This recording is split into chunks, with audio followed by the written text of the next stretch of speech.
ज्ञान book channel में आपका स्वागत है। आज हम एक कहानी सुनाने जा रही हूँ जिसको सुनने के लिए आप हमारे चैनल को लाइक, शेयर और सब्सक्राइब करके नए हो तो बेल आइकन दबा दीजिए तो आपको नया वीडियो का नोटिफिकेशन मिलता रहेगा। तो सुनिए। सालों पहले की बात है। काशी नगरी में रामदास नाम का एक मोची रहता था। वह काफी नेक दिल इंसान था, हर किसी की मदद के लिए हरदम तैयार। उसके पास कोई भी मदद मांगने के लिए आए तो उसे उदास होकर नहीं लौटना पड़ता था। एक दिन मोची रामदास रोज की तरह अपना मोची का सामान लेकर अपनी दुकान में बैठा हुआ था। उसके पास एक ब्राह्मण आया और अपना जूता सिलने के लिए दिया। जूता सीलते हुए रामदास ने ब्राह्मण से पूछा, आप कहाँ से आए हैं? ब्राह्मण देव ने जवाब दिया, मैं कावेरी तट से यहाँ गंगा माँ के दर्शन करने और नहाने आया हूँ। एकदम से मोची रामदास ने पूछा, क्यों, आज कावेरी नदी में पानी खत्म हो गया है क्या? ब्राह्मण यह बात सुनकर हैरान हो गया। उसने रामदास से कहा, तुम गंगा तट पर रहते हो और ऐसी बात कर रहे हो? क्या तुम्हें गंगा माँ का महत्व नहीं पता? क्या तुम कभी वहां स्नान और दर्शन के लिए नहीं गए? रामदास ने जवाब दिया, न मुझे महत्व पता है और न मैंने कभी वहां स्नान किया है।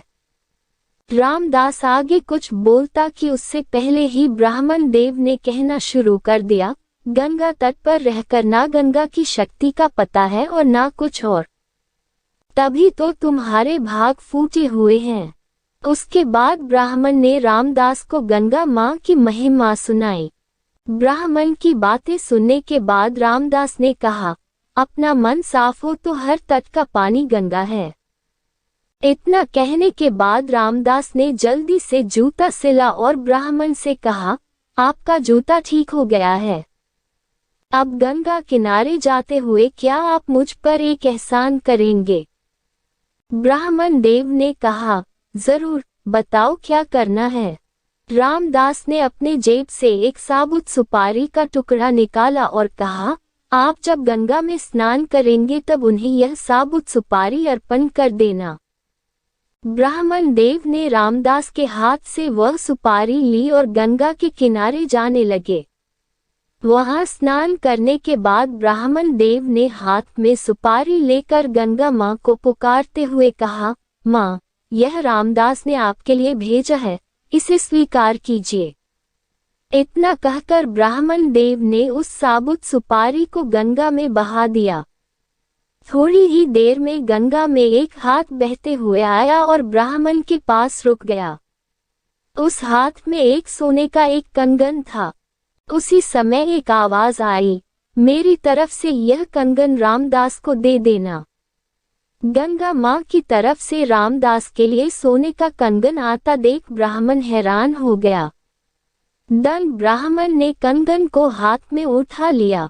कंगन हाथ में लेते ही ब्राह्मण के मन में लालच आ गया। उसने सोचा कि मैं यह कंगन रामदास को नहीं दूंगा। आखिर रामदास को पता ही कैसे चलेगा कि माँ गंगा ने उसे कंगन देने के लिए कहा है। इस सोच के साथ ब्राह्मण आगे बढ़ने लगा।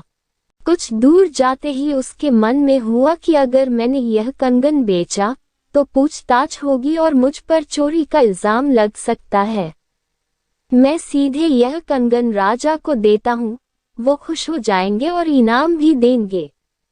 इसी सोच के साथ ब्राह्मण सीधे राजमहल पहुंच गया। वहां पहुंचते ही राजा को प्रणाम करके उस ब्राह्मण ने उन्हें कंगन भेंट कर दिया। उस कंगन की चमक से राजा और वहां मौजूद दूसरे लोग दंग रह गए। राजा ने कहा, ब्राह्मण देव, यह कंगन देखकर तो लग रहा है मानो यह स्वर्गलोक का है।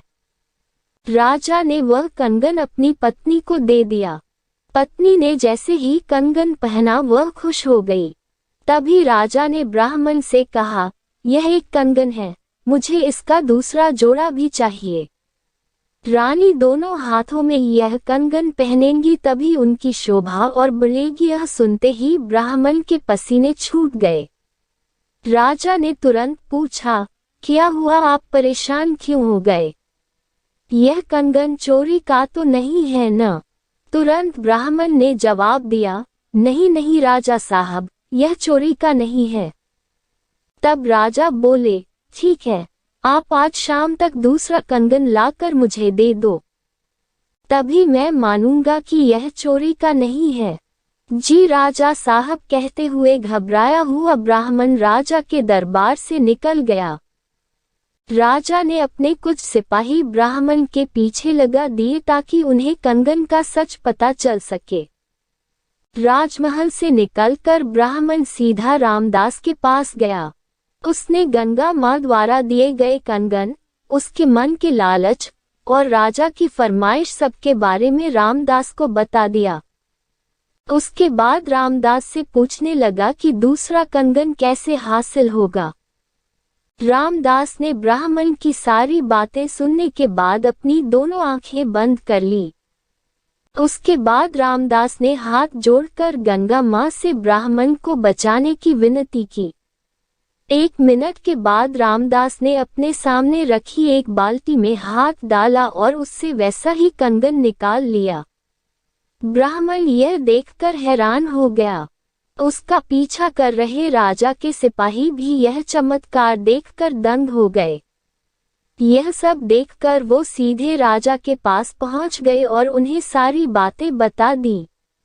इधर ब्राह्मण भी रामदास को धन्यवाद कहकर कंगन लेकर राजमहल निकल गया। वहां पहुंचते ही ब्राह्मण ने राजा को कंगन दे दिया। राजा ने उससे कुछ नहीं पूछा और चुपचाप कंगन ले लिया। कंगन लेने के बाद राजा खुद अपने सिपाहियों के साथ रामदास की दुकान पर गए और रामदास को गंगा माँ की भक्ति के लिए इनाम दिया। इस कहानी से हमें यह शिक्षा मिलती है कि इंसान सिर्फ दिखावा करके कुछ हासिल नहीं कर सकता। भक्ति, मान सम्मान सब दिल से होना चाहिए। दोस्तों, आज की यह कहानी आपको कैसी लगी मुझे कमेंट करके बताएं जरूर। आपका धन्यवाद।